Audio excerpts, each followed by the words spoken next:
Pernah nggak sih kalian ngerasa hidup ini lewat gitu aja? Bangun tidur, kerja, makan, tidur lagi, udah Senin lagi aja. Udah bulan baru lagi aja. Nah, buku karya Durian Sokegawa ini ngasih perspektif baru mengenai pertanyaan itu. Perspektifnya fresh, ringan, tapi juga dalam. Ayo, kita bahas. Hai, aku Putri. Hari ini mau bahas mengenai buku karya Durian Sokegawa, Sweet Bean Paste. Ini katanya buku international bestseller. Beli ini juga karena covernya yang cantik, bisa dilihat warnanya cantik.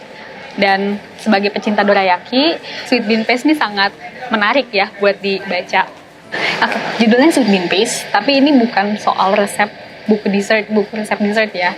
Ini bukan soal masak-memasak gitu. Tapi justru ada hal lain yang dimasak di dalam buku ini. Hal yang mungkin lebih dalam, lebih mengena mengenai luka, masa lalu, hubungan, dan juga makna hidup.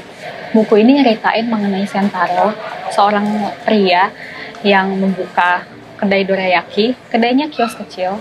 Sentaro ini hidupnya bisa dibilang biasa aja, mungkin bisa dibilang agak suram. Nah, suatu hari datang seorang perempuan tua. Dia datang mau ngebantuin Sentaro untuk berjualan dorayaki.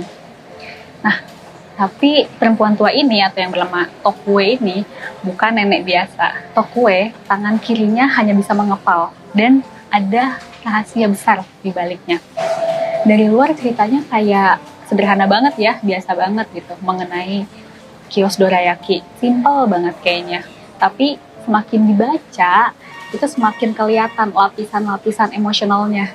Kayak kalau kita makan dorayaki, kelihatannya tuh kayak roti biasa gitu ya. Tapi pas digigit, rasa manis, gurih, dan asinnya terasa kompleks. Jadi karena toko ini masak sweet bean paste atau pasta kacang merah, dia ngajak kita buat ngelihat langsung pada saat memasak pasta kacang merah itu. Toko yang ngajarin kita untuk benar-benar hadir di setiap hal kecil. Dia ngajak kita untuk ngelihat kacang merahnya, ngedengerin suara kacangnya, cium aromanya, dan benar-benar nungguin sampai kacang merahnya itu benar-benar jadi. Dari situ aja kita diingetin bahwa hidup itu bukan sekedar soal cepet-cepetan, dulu-duluan, tapi mengenai proses dan untuk hadir di setiap momen yang ada. Lewat hubungan antara Tokue dan Sentaro ini, buku ini ngajak kita buat memahami bagaimana luka masa lalu itu justru bisa ngebantuin orang lain untuk healing. Gimana tiap manusia, sekecil apapun kontribusinya, tetap bisa punya makna. Kadang jawaban dari ngapain sih kita di dunia ini, itu bukan soal ngelakuin terus-terusan, tapi ya soal ada aja, soal menyimak, kayak yang ada di buku ini ya. Coba kita baca salah satu quote dari Tokue. I began to understand that we were born in order to see and listen to the world. And that's all this world wants of us. Jadi Tokue mulai memahami bahwa dia hidup di dunia ini itu untuk melihat dan mendengarkan dunia ini. Dan hanya itu yang dunia inginkan dari dirinya. Itu sangat powerful sih menurutku. Itu kerasa banget merindingnya gitu ya. Buku ini cocok banget buat dibaca kalau kita lagi ngerasa hidup ini kok kayaknya cepet aja ya. Kayak on autopilot gitu. Atau mungkin lagi terasa terlalu datar.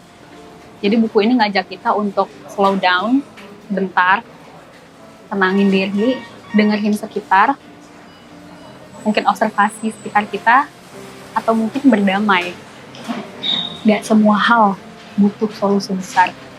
Kadang-kadang kita cuma perlu ada, hadir di setiap momen, atau mungkin cuma perlu makan dorayaki. Kalau lagi cari buku yang pendek dan menyentuh, ini cocok banget nih buat dibaca. Ini kita bisa banget ngelihat perspektif lain yang mungkin kita nggak pernah sadari gitu ya. Kalian gimana nih? Pernah nggak ngerasa kayak Sentaro? Atau mungkin punya Tokue di hidup kalian? Boleh ya share di kolom komentar. Dan kalau suka buku-buku kayak gini atau diskusi kayak gini, boleh subscribe ke Ballet Talks. Ballet Talks, Bookmarks, kita akan membahas buku-buku yang gak cuma bagus, tapi juga memberikan makna dan warna dalam hidup. Saya Putri, sampai jumpa lagi di Bookmark selanjutnya.